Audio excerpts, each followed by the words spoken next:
अस्सलाम वालेकुम, कैसे हैं आप सब। तो आज हम स्टार्ट करने जा रहे हैं एक्सरसाइज 11D का क्वेश्चन नंबर 3। तो मेरे पास ये थिंक न्यू सिलेबस मैथमेटिक्स की बुक 1 है और उसका ये चैप्टर नंबर 11 चल रहा है।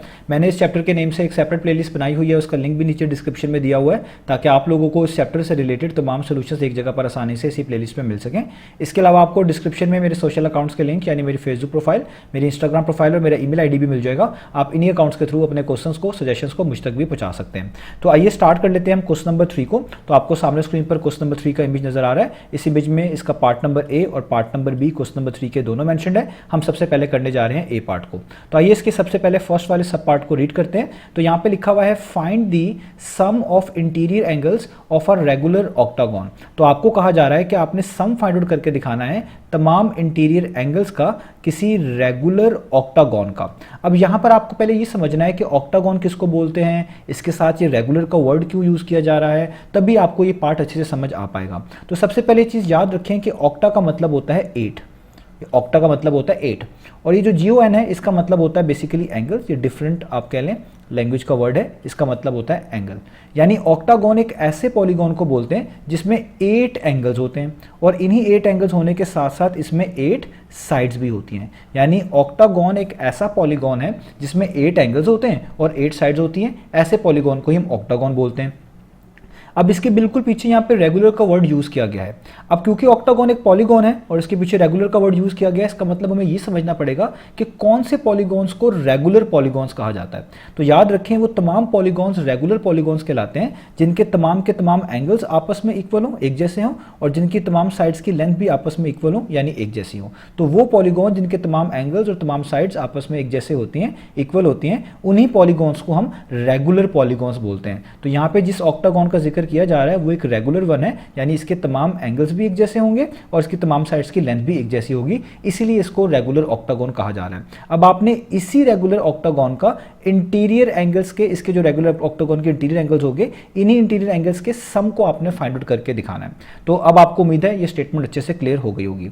अब ये सम हम फाइंड आउट करते हैं किसी भी पॉलीगॉन के इंटीरियर एंगल्स का, उसका एक फॉर्मूला है जो मैं पिछले क्वेश्चन में भी आपको बता चुका हूं। वही सेम फॉर्मूला हम यहां पर यूज करेंगे और इस रेगुलर ऑक्टागन के इंटीरियर एंगल्स का सम आसानी से फाइंड आउट कर लेंगे। तो आइए यहां पर लिखते हैं उस फॉर्मूले को। तो आप जानते हैं ये फॉर्मूला, तो सम ऑफ इंटीरियर एंगल्स। तो अगर आपके पास कोई पॉलीगॉन हो उसके इंटीरियर एंगल्स का आपने सम निकालना हो तो आप ये वाला फॉर्मूला यूज करते हैं, n-2 ब्रैकेट्स में मल्टीप्लाई बाय 180 डिग्री। और आपको पता है कि जो n होता है इसका मतलब होता है नंबर ऑफ साइड्स। आपके पॉलीगॉन में जितनी साइड्स होती हैं उतनी ही उसी वो जो वैल्यू होगी जितनी साइड्स की, वही आपने यहाँ पर n की जगह पर पुट करनी होती है। तो आप क्योंकि एक रेगुलर ऑक्टागन के इंटीरियर एंगल्स का सम निकालना चाहते हैं और ऑक्टागन का मैं आपको समझा चुका हूँ, उसमें 80 एंगल्स होंगे, ये इनके इंटीरियर की बात की जा रही है और यही इसके 8 साइड्स होंगी। तो इसका मतलब इसमें n 8 होगा क्योंकि नंबर ऑफ साइड्स जो होती हैं ऑक्टागन में वो 8 होती हैं। तो आपने n की जगह पर क्या पुट करना है, 8। तो हम यहाँ पर पुट कर देते हैं, यहाँ पे ब्रैकेट्स वैसे रहेंगी, n की जगह पे आप 8 पुट कर देंगे, माइनस वैसे ही, 2 वैसे ही, ब्रैकेट क्लोज, आगे मल्टीप्लाई का साइन और 180 डिग्री वैसे का वैसे ही। 8 - 2 आपको पता है 6 होता है, तो ये हो जाएगा 6 मल्टीप्लाई बाय 180 डिग्री। अब जस्ट आपने 6 को 180 से क्या कर देना है, मल्टीप्लाई। तो अगर आप 6 को 180 से मल्टीप्लाई करेंगे तो आपके पास आ जाएगा 1080 डिग्री। इसका मतलब ये जो रेगुलर ऑक्टागन है इसके तमाम इंटीरियर एंगल्स का सम जो है वो 1080 डिग्री बनता है। ये आपका फर्स्ट वाला पार्ट हो गया। अब चलते हैं इसके सेकंड वाले पार्ट की तरफ। तो अब हम इसका सेकंड वाला पार्ट यहाँ नीचे करते हैं।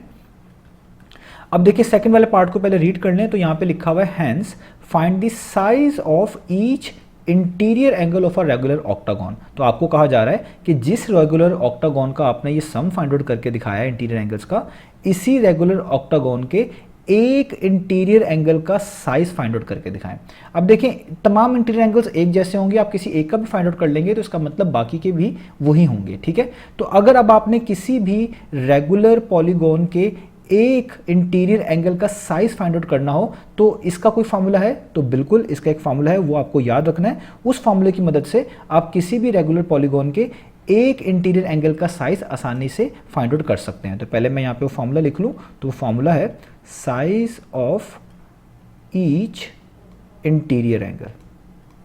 ये एक इंटीरियर एंगल के साइज का फॉर्मूला है किसी रेगुलर पॉलीगॉन का। तो फॉर्मूला क्या होता है, ऊपर आप लिखते हैं सम, किसका सम, उसके इंटीरियर एंगल्स का, सम ऑफ इंटीरियर एंगल, जो आपने भी ऊपर फाइंड आउट भी किया है, और उसको हमेशा डिवाइड कर देते हैं किस पे, नंबर ऑफ साइड्स पर, उस पॉलीगॉन की जितनी साइड्स होती है, इस तरह। तो इस तरह आपको एक इंटीरियर एंगल पता चल जाता है। अब देखें, ये जो रेगुलर ऑक्टागोन था, इसके तमाम इंटीरियर एंगल्स का सम कितना था, वो था 1080 डिग्री। तो इस सम ऑफ इंटीरियर एंगल्स की जगह पे आप लिख देंगे 1080 डिग्री, क्योंकि ये रेगुलर पॉलीगॉन है और ये ऑक्टागोन है। ऑक्टागोन का मतलब 8 साइडेड पॉलीगॉन है, तो इसकी नंबर ऑफ साइड्स कितनी थी, वो है 8। तो यहाँ पे आप लिख दें 8। अब सिंपल है, आपने 1080 को 8 पर डिवाइड करना है। ये बहुत सिंपली आप मैनुअल डिवीजन से भी कर सकते हैं। 8 1 टाइम्स 8 होता है, और 8 को 135 से आप मल्टीप्लाई करेंगे तो 1080 आता है। तो ये आपके पास आ गया 135 डिग्री। इसका मतलब इस रेगुलर ऑक्टागोन का एक इंटीरियर एंगल जो होगा उसका साइज बनेगा 135 डिग्री। यही हमने फाइंड आउट करके दिखाना था। तो ये हमारा ए पार्ट फिनिश हो गया। तो आप इसको नोट डाउन कर लें। अब हम इसका स्टार्ट कर लेते हैं, इसका बी पार्ट।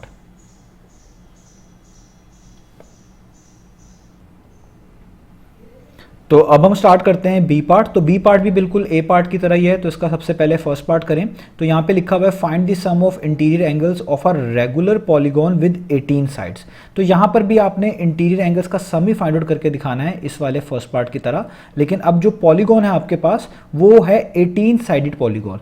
ऊपर जो ए पार्ट में पॉलीगॉन था वो ऑक्टागोन था। ऑक्टागोन का मतलब 8 साइडेड पॉलीगॉन। अब इस बी पार्ट में जो पॉलीगॉन जिसका आपने इंटीरियर एंगल्स का सम फाइंड आउट करके दिखाना है वो है रेगुलर पॉलीगॉन ही, यानी उसकी तमाम साइड्स की लेंथ भी और तमाम एंगल्स भी एक जैसे होंगे आपस में। तो ये है, ये भी रेगुलर पॉलीगॉन ही, लेकिन इसकी साइड्स कितनी है, 18 है। तो 18 साइडेड रेगुलर पॉलीगॉन के आपने इंटीरियर एंगल्स का सम फाइंड आउट करके दिखाना है। तो आइए स्टार्ट करते हैं। तो अब आपको फॉर्मूला पता है कि अगर हमने इंटीरियर एंगल का सम निकालना हम कौन सा फॉर्मूला यूज करते हैं, वो यहाँ पे मैं दोबारा से लिखूंगा कि सम ऑफ इंटीरियर एंगल्स, इसका हमारे पास फॉर्मूला है n-2 मल्टीप्लाई बाय 180 डिग्री। और यहाँ पे n से क्या मुराद होती है, n से मुराद होती है नंबर ऑफ साइड्स, कि आपके पास जो पॉलीगॉन है उसकी साइड्स कितनी है।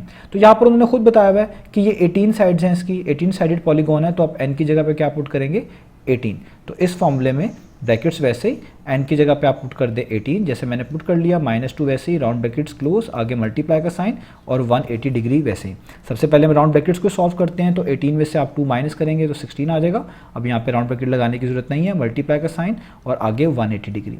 अब मल्टीप्लीकेशन आसान है, 16 को आप 180 से मल्टीप्लाई कर दें तो ये आपके पास आ जाएगा 2880 डिग्री। इसका मतलब ये 18 साइडेड पॉलीगॉन के तमाम इंटीरियर एंगल्स का सम जो है वो बनता है 2880 डिग्री। तो ये हमारा फर्स्ट पार्ट हो गया।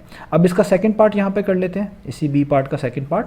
तो देखिए इसमें भी क्या आपने फाइंड आउट करना है, पिछले ए पार्ट की तरह यहाँ पर भी वैसा ही है। Hence find the size of each interior angle of a regular polygon with 18 sides. वो आपसे कह रहे हैं कि ये जो 18 साइडेड पॉलीगॉन का आपने सम अभी निकाला है, इसी 18 साइडेड पॉलीगॉन के एक इंटीरियर एंगल का साइज भी निकाल कर दिखाएं। और मैं आपको ए पार्ट में फॉर्मूला बता चुका हूँ कि अगर आपने किसी एक इंटीरियर एंगल का साइज फाइंड आउट करना हो किसी रेगुलर पॉलीगॉन का, तो क्या फॉर्मूला आप यूज़ करेंगे। तो फॉर्मूला पहले यहाँ पे मैं लिख दूँ, उसी की मदद से हम आसानी से फाइंड आउट कर लेंगे। तो साइज ऑफ ईच का मतलब आप कह लें एक, ठीक है, size of each interior angle, ठीक है, क्योंकि ये सारे सेम ही होंगे एंगल्स, ठीक है, क्योंकि रेगुलर पॉलीगॉन है तो कोई एक भी फाइंड आउट कर लेंगे तो सारी एक तरह के पता चल गए।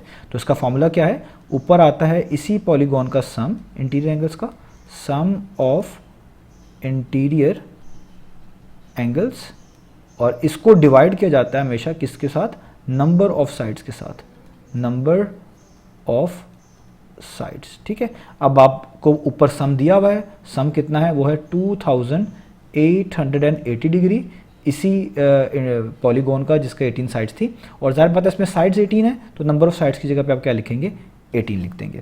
अब आपने 2880 को 18 पर डिवाइड करना है, ये बहुत इजीली डिविजिबल है।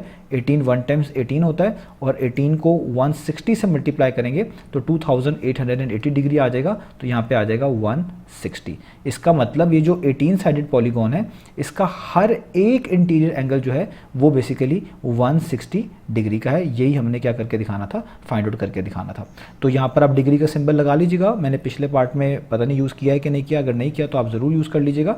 तो यहाँ पर आपने डिग्री का सिंबल ज़रूर रखना है जो भी एंगल्स होते हैं। तो ये आपने एक इंटीरियर एंगल का भी पता लगा लिया। तो इस तरीके से हम इन क्वेश्चंस को करेंगे। तो मुझे उम्मीद है आपको ये सोल्यूशन समझ आया होगा। इंशाल्लाह अब नेक्स्ट वीडियो में मिलेंगे बाकी सोल्यूशंस के साथ।